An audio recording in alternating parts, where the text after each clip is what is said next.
uporabu u kućanstvu ima dugu tradiciju u selima Ludbreške Podravine. Pletarstvo posebno oživi tijekom zimskih mjeseci dok se posvršavaju značajniji poljodjelski poslovi.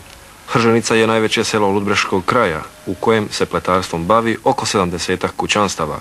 Kako započinje radni dan pletača? Ujutro se dižem u 5:30.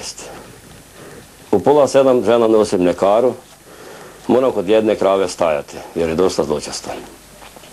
Onda hranim stoku, ona svinje i ja idem od 7:30 sednem u radionu.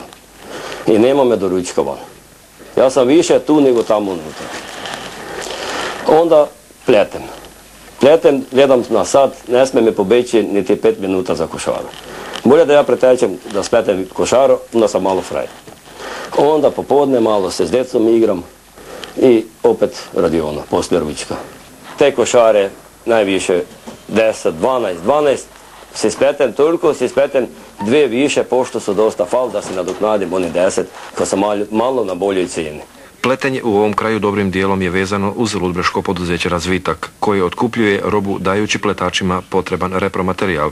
Od toga se nekad moglo dobro živjeti. Kako je danas? Od pletarstva ne bi se moglo samo živjeti.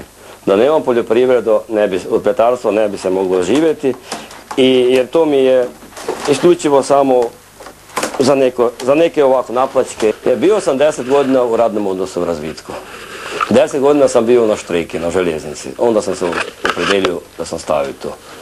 I sad se samo posvetim košarašu. Žena se bavi svinjama, krave hrani i poljoprivredom.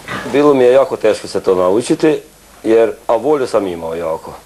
A imao sam tu svoje ujake koji su se s tim bavili i koji su započeli to pletarstvo. I oni su mene podučavali. Ja sam kroz dan napljevao košare, onda sam nosio po kmici da su me ljudi ne vidjeli da me uče kito plesti. I tako s vremenom na vreme i ja sam se pomalo naučio plesti košare i sad sve pletem kad mi dojde pod ruku. Jedan pletač mjesečno treba oko 400 kg šibe. Malo je onih koji imaju svoje plantaže. Niske cijene košara nisu dovoljan motiv za održavanje ove drevne tradicije.